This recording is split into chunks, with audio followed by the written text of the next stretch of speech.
Anyway, there's only one place we can start today's show. Oh, Mike, we came off air yesterday as the news broke and Hugh Woozencroft walked into the studio on cloud nine. Because obviously when you get breaking news like that, irrelevant to the club or the manager, it's like, what a show we're going to have. Mm-hmm. And that theme has just continued because it is the biggest news. Chelsea boss Mauricio Pochettino has left the club after one season in charge at Stamford Bridge. I gotta let you go. I gotta let you go. No more sleepless nights. Mauricio Pochettino has left Chelsea by mutual consent. This seems like a really brainless decision. Trust in the process is to trust on the team. Like everybody, I'm very, very surprised. You got to be patient. Anything really good takes a little bit of time. I'm absolutely fuming, mate. I'm on the motorway. There's smoke coming out my ears. I'm disappointed to see him go. I felt that there was more to come. If you don't fit, out you go. 03717223344 is the number to dial. And I think it's fair to say a story that no one saw coming. I think a few people spoke about it and they said that they were hearing whispers that... Not like that though, Benty. Not like that. He had an unbelievable run towards the end. The last 10 games, 23 points. Up to 6, so he's got him European football. It looks like finally he's understanding the players. They're understanding him. It's such a big squad. He started to understand who his best 11, his first 11, what players were playing where. You've got someone like Cole Palmer, who I imagine under Pochettino learned so much. And then for whatever reason, I don't know if we'll ever know, they decided to pull the trigger. I know it's mutual consent. Nothing's ever mutual, but there's always one person that starts a conversation like that.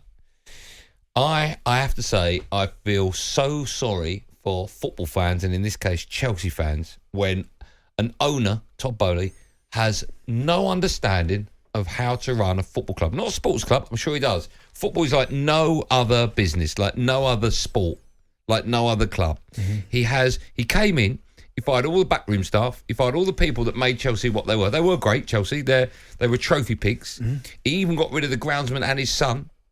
He turned the club upside down.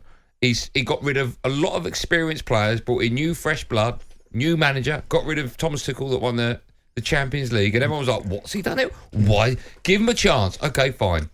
All of a sudden, towards the end of the season, Pochettino, you go, next season they're going to be someone. They could get top 4 minimum, and who knows what else. And then they do that. I feel utterly sorry for them. The club has not got a clue how to run itself. The owners do not understand football. To get rid of a manager, whatever the reason was, if Pochettino wants more control over players coming, give it to him. Mm-hmm. Give it to him. He's a good manager. And we'll talk about other clubs later on in the show that would you swap your manager for Pochettino. We'll do that later on. We're going to concentrate on the Chelsea angle. I'm just stunned that they've let this happen. It's mad because when you look at, certainly, Mauricio Pochettino since he's been at Chelsea, and when you look at the managers since Todd Boehly took charge, which was May 2022, so he's had Thomas Tuchel, Graham Potter, Bruno took charge for a little bit, remember that? Potter's number 2, Lampard and Poch. Poch has got a win ratio of 51%, right? That's good, by the way. Decent. Yeah. Thomas Tuchel was second year. He was only there for 7 games, 43%. Then Potter was there 31 games, 39%, right? So his win ratio was good. And if you look at their form over the last 30 games, right, which is a big sample size, right? In terms of points that they've got, they're 4th. Only City. Sorry, say it again. What? So you take into account their form over the last 30 games, which is pretty much only 30, right? 30, yeah. Right? And that's just in the league. They've taken 52 points. The only teams above them are Liverpool, Arsenal, and City. Right? Which is, when you look at that, you go, flipping, no, that's... And they're established squads. Established squads, right? And he got off to a bit of a ropey start, and there were a few rogue results in there, like when they got beat 3-1 by West Ham, they got beat at home to Forest. The Villa one, you'd say, fair enough. They got beat 2-0 by Brentford. They had a few, the Middlesbrough semi-final, the first leg 1-0. Yeah. But when you look at the way it kind of ended for him, and the way he started to get a tune out of the players, he started to get the best out of, Cole Palmer had a fantastic season, but you started looking at people like Mudryk and going, hold on a second here. There might be something there. Nicholas Jackson. Gallagher as well. Making him captain. Yeah. The fact they've chosen to now part ways now when he finally looks like... Because I'm thinking for next season, if you're looking at Chelsea, I'm going, do you know what? They might be a force. A force. I'm not saying to win the league, but definitely to finish inside the top 4 again. Pochettino's onto something here. The fact they've chosen now when it looks like this is the only part of the season which seems stable, because the rest of it's been kind of up and down, to make the opportunity of getting rid of him now, to me, it just doesn't make any sense. Why do you think they've let him go? The only thing, I mean, I think he's obviously said as well, I've had enough of this, and they've mutually, I don't mutually, but I do think he's probably wanted to have a bit more power than they were prepared to give him. They've probably said, these are the players we're looking to sign. He's maybe said, I don't want them players, I want these players. And they've gone, well, no, this is what we're going to be getting. And he's gone, do you know what? No.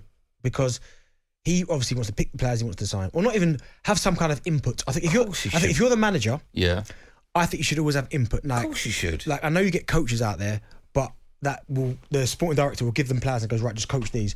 But at least if Poch is like, well, listen, I want to sign this centre forward. And then the sporting director goes, well, we see what you want here, but look at this guy's stats and look how he plays. At least there's a conversation. But if they're telling him, no, these are what you're going to have to work with, I can understand why he went, do you know what? I don't need this. I'm out of it. It's nuts, isn't it? It's nuts. Because I think he's done and I know some Chelsea fans, right, that at the start of the season and midway through the season were like, no, absolutely not. I do not want him anywhere near the football club. But as it progressed, they go, I'm starting to see something here. Then towards the end of the season, they're like one of the informed teams in the whole of the league. I think the big difference as well is under this management, and when I say management, I mean ownership compared to Abramovich. Abramovich, for whatever happened, the dark side of that, he loved that club and he wanted that club to do well and he understood football. Yeah. Right? We understand what that football club meant to the supporters. Yeah. This guy, Todd Boehly, has zero understanding of how to run a football club.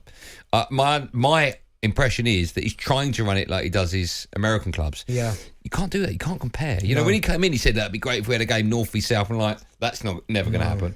And then it was like buying all these young players. And then he came out a couple of weeks ago and goes, see, I told you it's working. It's like, well, it's not working. You might have finished higher had you kept some of your experienced players. I just think as well, what doesn't help Chelsea is that they have had a mental season in terms of like managers in and out the last couple of seasons since Todd Boehly got there. So they haven't been exactly stable this year, and they've still managed to finish 6th, right? Or was it 6th or 7th? 6th. Did they finish above Newcastle? Yeah. You sure? Yeah, I've got it in front of me. So hold on, let me just check. Arsenal 2nd. Yeah, I've got the updated one. They finished 6th, right? Imagine if that club was stable. What would they be doing then? So he's managed to do all of that with a crazy whatever's going on at that football club. But he's managed to, by the end of the season, gone, do you know what? I've managed to get into a place now where we can finally start looking forward. I've got the players playing well. I think with these additions to the squad, I know we've got to get rid of a few, but with these additions, I think we can really challenge top 4. And it's almost like they've gone, well, thanks for that, ripped it up, we'll start again. That next appointment is so important to win back the fans, because I would imagine that 90% of the fans are like, I'm done with the club. Yeah. They never will leave, right? But this is how fans react. I'm done with it. I was talking to Jason about this last night, Jason Cundy, after the news broke, and he said, if for argument's sake I wake up tomorrow and I read that we've got Ancelotti, I will go, okay, I get it.